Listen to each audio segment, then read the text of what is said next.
அனைவருக்கும் வணக்கம். பன்னீர் சொசைட்டியில் எனக்கு என்ன ப்ரோமோ நடந்துச்சுன்னு சொல்லி பார்க்கலாம். கதிரை வந்து ஜெயிலில் போட்டுறாங்க ஒரு பொண்ணை கடத்தினதாக.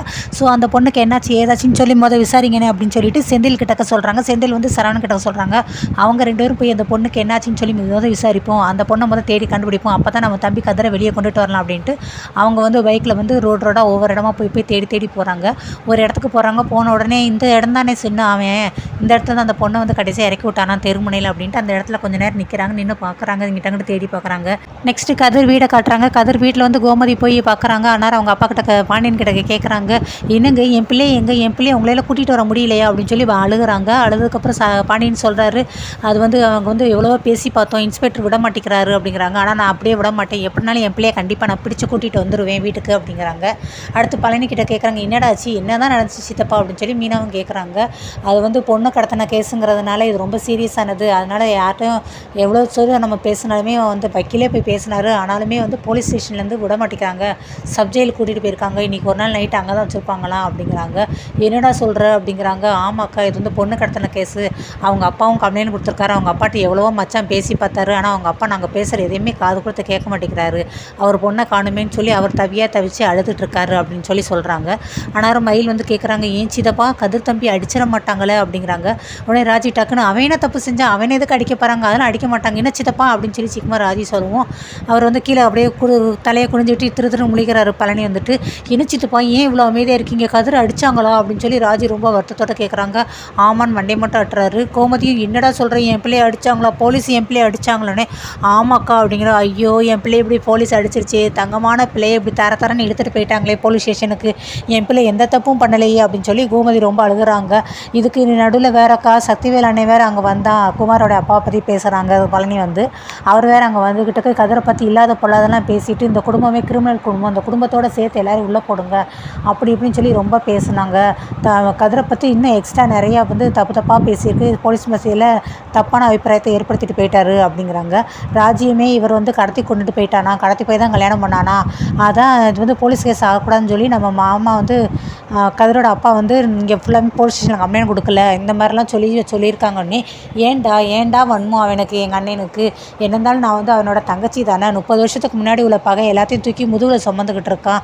நான் வந்து ஓடி போய் தான் கல்யாணம் பண்ணேன், அது எனக்கு பிடிச்சவரை போய் நான் ஓடி போய் கல்யாணம் பண்ணேன், அது பிடிக்கலாட்டினா அவன் என்ன வேணாலும் என்னை செய்யட்டும், என்னை வெட்டி கூட போட்டு இப்போ கூட என்னை வெட்டி போடட்டும், அது கூட்டிட்டு என் பிள்ளையை போட்டு இப்படி பாடாப்படுத்துகிறேன், என் பிள்ளைய மேலே ஏன்டா எனக்கு என்ன ஒரு பகை என்ன ஒரு கோபம், நான் இப்போ சொல்கிறேன்டா நல்லா கேட்டுக்கோ, வயிறஞ்சி சொல்கிறேன்டா, அவங்க வீட்லேயும் ஒரு பிள்ளை இருக்குது, அவங்க வீட்டில் உள்ள மாம்பளை பையனுக்கு இதே மாதிரி ஒரு நிலமை வரும், அந்த பையனுக்காக தவிப்பான், கண்டிப்பாக பாரு, நான் வயிறஞ்சி சொல்கிறேன் அப்படி இப்படின்னு சொல்லி கோமதி ரொம்ப அப்படியே ஒரு மாதிரி பேசுகிறாங்க.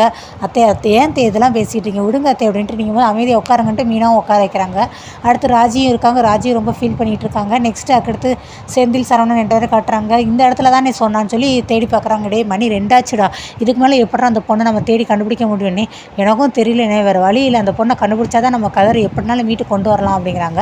அடுத்து விடிஞ்சிருது, விடிய காலை ஆயிடுது. காலையில் பார்த்தோம் அப்படின்னா பாண்டியன், பழனி, ராஜி இவங்க 3 பேருமே போலீஸ் ஸ்டேஷனுக்கு வராங்க. ராஜி வந்து போலீஸ் ஸ்டேஷனில் கூப்பிட்டு விட்டுருக்காங்க விசாரணை செய்யணும் அப்படிங்கிறக்காக. அடுத்து போலீஸ் ஸ்டேஷனில் பைக்லேருந்து வந்து இறங்கின உடனேவும், ராஜி நீ எது கேட்டாலும் தைரியமாக பேசுமா, எதுக்கும் பயப்படாது அப்படிங்கிறாங்க. சரிங்க மாமான்ட்டு உள்ளே போகிறாங்க.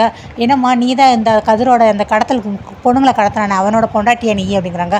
ஆமாம் சார், கடத்தினான்னு சொல்கிறீங்க சார், அவன் கதிரில் யாருமே கடத்தவே இல்லை, கண்டிப்பாக கடத்திருக்க மாட்டான் அப்படிங்கிறாங்க. ஆமாம், இப்படியே எல்லோரும் சொல்லிக்கிட்டே இருங்க, நான் இந்த கேஸை எப்போ தான் நான் முடிவுக்கு கொண்டு வர்றது, இன்னும் 1 மணி நேரத்தில் நான் இந்த கேஸை முடிச்சு ஆகணும், எனக்கு மேல் இடத்துல ப்ரெஷர் வந்துக்கிட்டே இருக்குது அப்படின்னு சொல்லி அவர் பயங்கரமாக கோவப்பட்டார். பாண்டியனும் வர்றாங்க. சார் அதுக்கு என் பிள்ளை சொன்னது உண்மைதான் சார், அவன் சொன்னது என்ன ஏதுன்னு விசாரிங்க, அந்த பொண்ணு எங்கன்னு சொல்லி கண்டுபிடிங்க, அதை விட்டுட்டு என் பிள்ளையை போட்டு விசாரிக்கிறீங்கிற பேரில் அடிச்சுக்கிட்டே இருந்தீங்கன்னா அது எப்படி சார் உங்களால் முடியும், அந்த பொம்பளை பிள்ளை எங்கே இருக்குன்னு போய் கண்டுபிடிங்க சார்னே. எனக்கு நீ சொல்லி கொடுக்குறியா, ஒழுங்கு முறையே உன் மகனை வாயத்தோடு உண்மையை சொல்லு, இல்லைன்னு வச்சுக்கோ தலைகளை கட்டி தொங்க விட்டுருவேன், எவ்வளோ அடி வேணாலும் அடிக்கிறது நாங்கள் ரெடியாக தான் இருக்கோம், என்ன சொன்னாலும் எதுவுமே சொல்லவே மாட்டேங்கிறேன், வாயவே திறக்க மாட்டேங்கிறான், ஏமா ஒன்று அவன் கடத்தி போய் தான் கல்யாணம் பண்ணதா சொல்லி உங்கள் சித்தப்பா சொன்னாருன்னு. அதுக்கு அவர் சொன்னாரா, நான் எப்படி சார் பொறுப்பாக முடியும், ஏன் சம்மந்தப்பட்டது நான் சொல்கிறது தான் உண்மை, அவன் என்னை கடத்திலாம் கொண்டு போகல, நானே விருப்பப்பட்டு தான் போய் கல்யாணம் பண்ணேன் அப்படின்னு சொல்லி ராஜி சொல்கிறாங்க.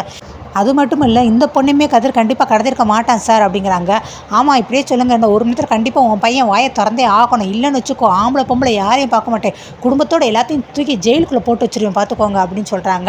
அதுக்கு அவசியமே இல்லை சார் அப்படின்ட்டு செந்திலோட வாய்ஸ் கேட்குது. என்னென்னு பார்த்தா பக்கத்தில் அந்த பொண்ணு இருக்கா, காணாமல் போன பொண்ணு. அந்த பொண்ணு ஓடி வந்து அவங்க அப்பா கிட்ட வந்து இதுன்றா, அப்பா அப்பா என்னை மன்னிச்சிருங்கப்பா அப்படின்னு. அம்மா உன்னை நான் எங்கெல்லாம் காணும்னு சொல்லி தேடினேம்மா, உன்னை காணும்னு சொல்லி அம்மா என் அப்பா வந்து எவ்வளோலாம் பரிதவிச்சேன்ப்பா அப்படின்னு சொல்லி சுபான்னு சொல்லி கேட்குறாங்க. என்னை மன்னிச்சிருங்கப்பா அப்படிங்கிறாங்க. அடுத்து செந்தில் சரண் 2 பேரும் உள்ளே வராங்க. காணாமல் பொண்ணுன்னு சொல்லிச்சாங்களே, அது இந்த பொண்ணு தான் சார், நீங்கள் செய்ய வேண்டிய வேலையை உங்களுக்காக நான் உட்காந்து செஞ்சுருக்கேன், இந்த பொண்ணை நாங்கள் தான் தேடி கண்டுபிடிச்சி கொண்டு வந்து கூட்டியிருக்கோம் அப்படிங்கிறாங்க.